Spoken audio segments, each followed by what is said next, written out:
FM, nas nossas redes sociais. Estaremos hoje com uma entrevista exclusiva com o presidente Jair Messias Bolsonaro, e já está aqui com a gente ao vivo, através do Skype, transmitido também nas redes sociais, transmitido através da Capital Web e também através da FM da Panambi.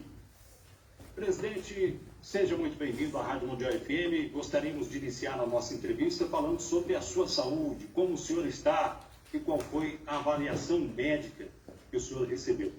O grande problema meu, nosso, é a idade. Começa por aí, já estou com 66 anos.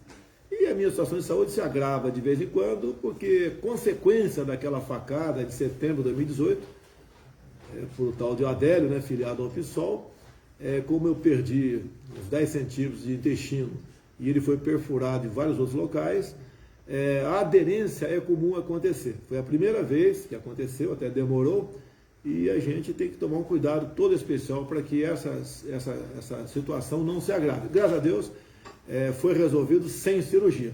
Estamos prontos, com muita vontade de trabalhar e dar uma resposta ao Brasil, o que nós estamos fazendo. Presidente, falando um pouco sobre economia, o mundo está vivendo uma situação tensa com essa pandemia. Apesar de muitos registros de mortes, o esforço do governo foi para salvar vidas e foi muito maior. Gostaríamos que o senhor nos falasse sobre as ações para que o país se mantivesse a estabilidade econômica. A pandemia pegou o mundo todo.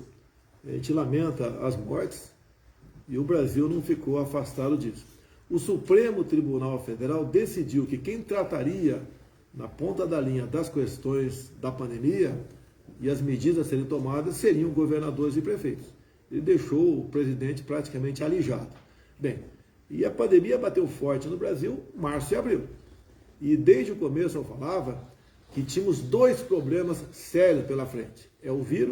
Seria o vírus e o desemprego. E grande parte desses governadores e prefeitos se preocuparam apenas com o vírus.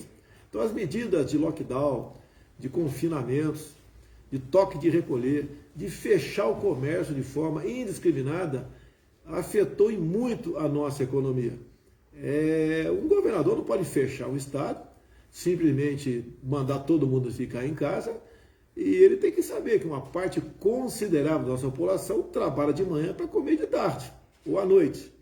E esse pessoal foi ignorado. Bem, o que o governo fez no tocante a quem tinha carteira assinada?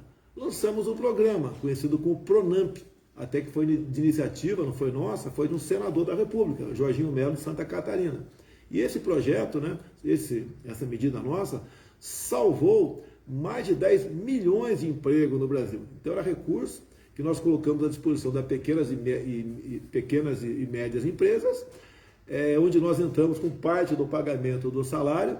Houve redução de jornada, houve uma pequena redução de salário também, mas o pessoal não perdeu emprego. No tocante à informalidade, a gente calcula que no Brasil tenhamos 38 milhões de pessoas que vivem na informalidade. Quem são essas pessoas? É o cara que vende a bolacha na rua, a água no sinal, o nosso churrasquinho de gato na praça, os picolé nas arquibancadas de jogo de futebol, na Bahia aí que vende o biscoito na praia, entre outras atividades. 38 milhões de pessoas. E essas pessoas foram abandonadas por governadores, ao fechar tudo, simplesmente obrigar essas pessoas pobres, algumas paupérrimas, a ficarem em casa. Elas não tinham como sobreviver. Então lançamos um programa emergencial chamado Auxílio Emergencial. E quando lançamos o programa, em 10 dias já começamos a pagar. No final das contas, foram 68 milhões de pessoas atingidas. Um número fantástico, enorme. Bem, e nós pagamos, então, de março a dezembro, 10 parcelas do auxílio emergencial. No primeiro momento, foi de R$600. Isso implicava, por mês, um endividamento da União em torno de 50 bilhões de reais. Olha o montante. Nós sabemos que tudo devemos fazer pela vida, mas temos um limite de endividamento. Então diminuímos na frente o valor do auxílio emergencial para metade disso e concluímos o ano. Então, em torno de 320 bilhões de reais nós destinamos ao auxílio emergencial. Isso equivale a mais de 10 anos de Bolsa Família. Então esse número fantástico evitou sim que o desespero batesse na porta dessas pessoas mais humildes. Conseguimos manter então o povo com uma pequena renda, mas que era o suficiente para ele se alimentar. Eu sei que de maneira não muito suficiente, sei disso, mas se alimentou. Imagine 38 milhões de pessoas com fome. O que poderia acontecer nas periferias e nos grandes centros? Poderia haver saque ao supermercado e outras ações, né, que a gente não quer nem falar aqui. Então, rompemos o ano de 2020. E olha só, terminamos o ano de 2020 com mais empregados formais, em dezembro de 2020, mais empregos formais do que dezembro de 2019. E acalmamos a população no tocante a isso. Agora, muita coisa veio atrás disso, né? A política de muitos governadores e prefeitos é fique em casa, a economia a gente vê depois. Repito, fique em casa que a economia a gente vê depois. O que aconteceu? Houve um certo desarranjo na nossa economia. Tivemos inflação, né? Não tivemos falta de produtos, tendo em vista, em grande parte, graças ao homem do campo, que não deixou de trabalhar, aos caminhoneiros também, que não deixaram de transportar o que se produzia para todo o Brasil. Tivemos problemas sérios, porque o Supremo deu poderes muito mais para governadores e prefeitos do que para mim. Nós não fechamos nenhum botequim sequer. Nós não fechamos nenhuma estrada, nenhum aeroporto. Agora, muitos governadores, né, proibiram ao longo das rodovias que estabelecimentos comerciais funcionassem. Então o caminhoneiro não tinha como, muitas vezes, trocar um pneu, arrumar um pneu do seu carro. Não tinha como se alimentar. Foi muito difícil para o Brasil. Quase com essas medidas se quebrou o Brasil. Então fizemos a nossa parte, atravessamos esse momento difícil da nação e nós agora iniciamos 2021 também com auxílio emergencial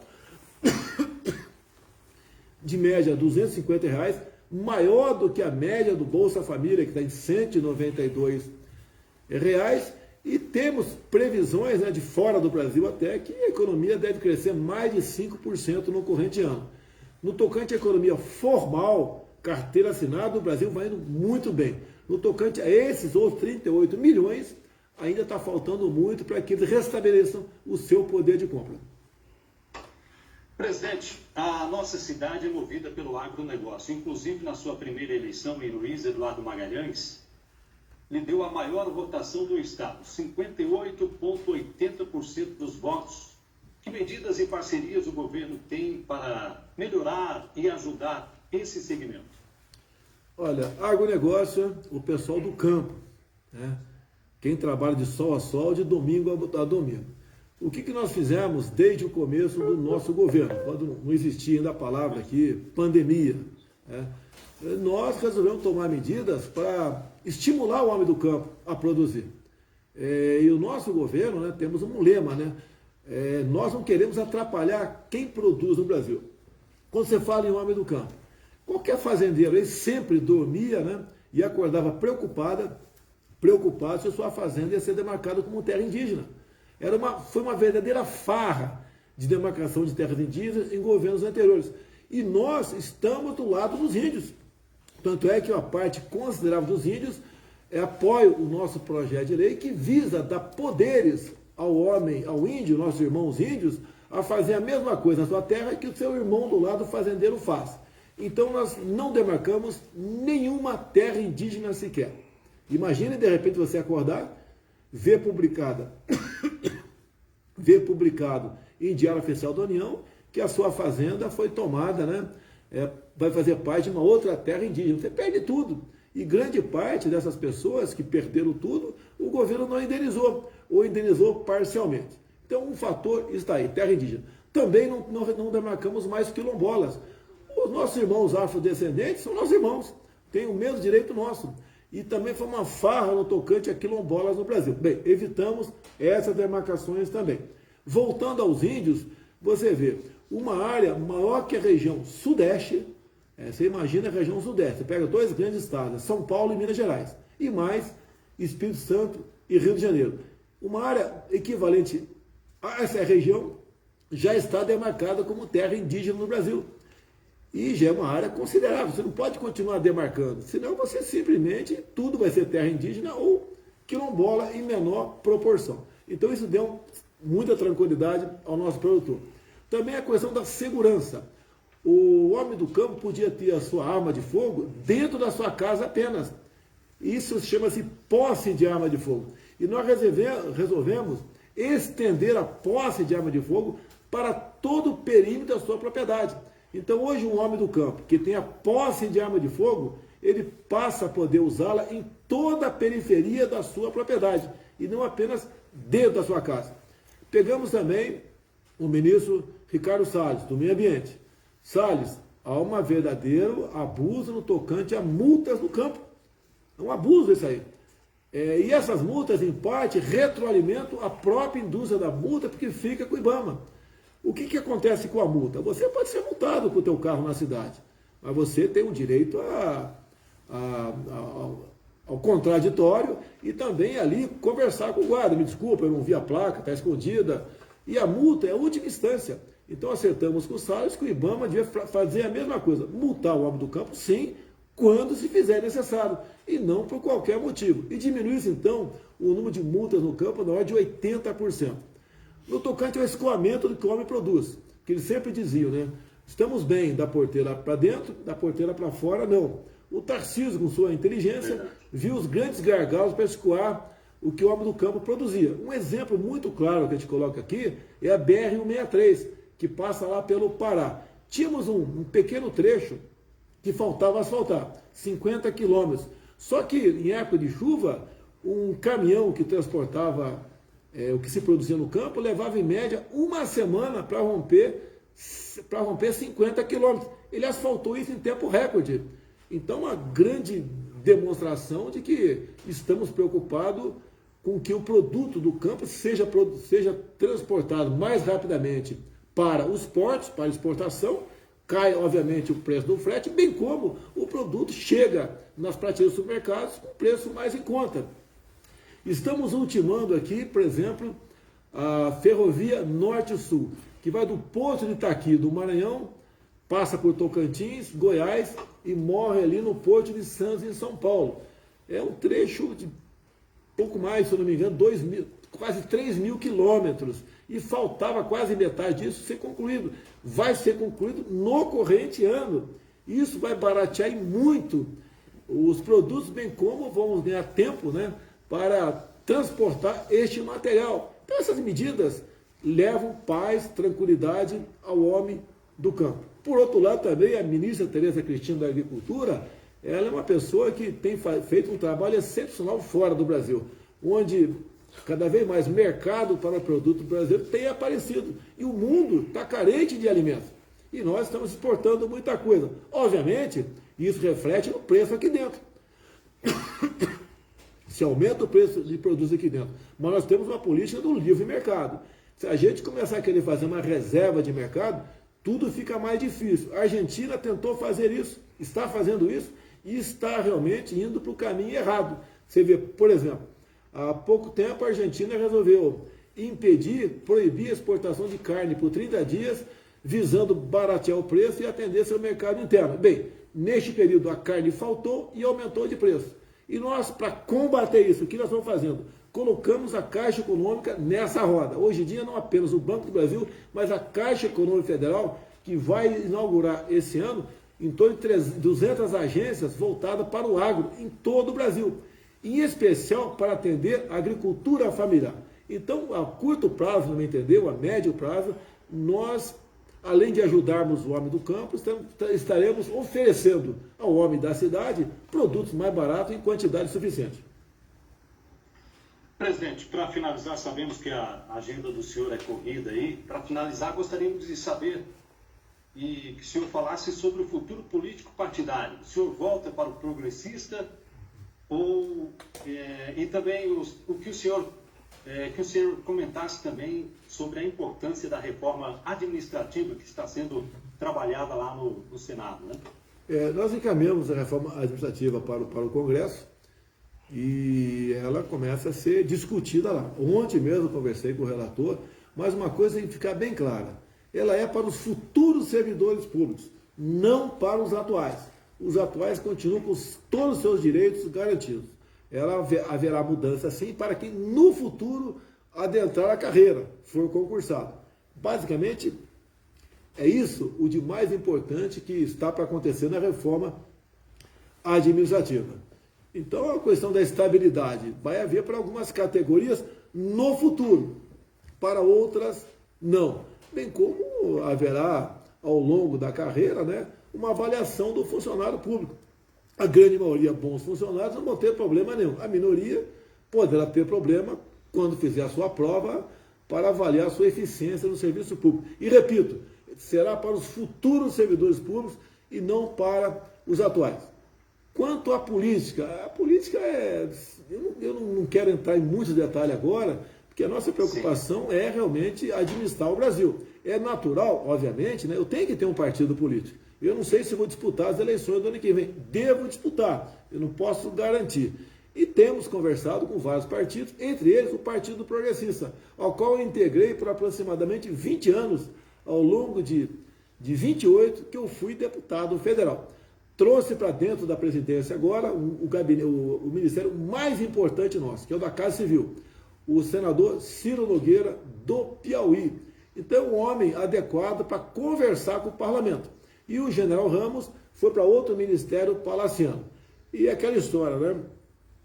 O general Ramos é uma pessoa nota 9. Ele não é 10 porque falta para ele um pouco de conhecimento para melhor conversar com o parlamentar. É a mesma coisa eu querer que o Ciro Nogueira converse com o alto comando das Forças Armadas. Ele não sabe como conversar de forma adequada, vamos assim dizer.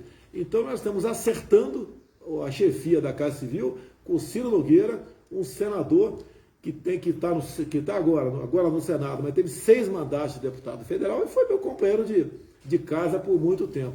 Eu tenho certeza que a interlocução melhorará e muito. É um ministério muito importante para nós, tendo em vista que nós temos que conversar com o parlamento brasileiro. E ninguém melhor do que um senador experiente como Ciro Nogueira, que foi meu colega por muito tempo dentro da Câmara dos Deputados.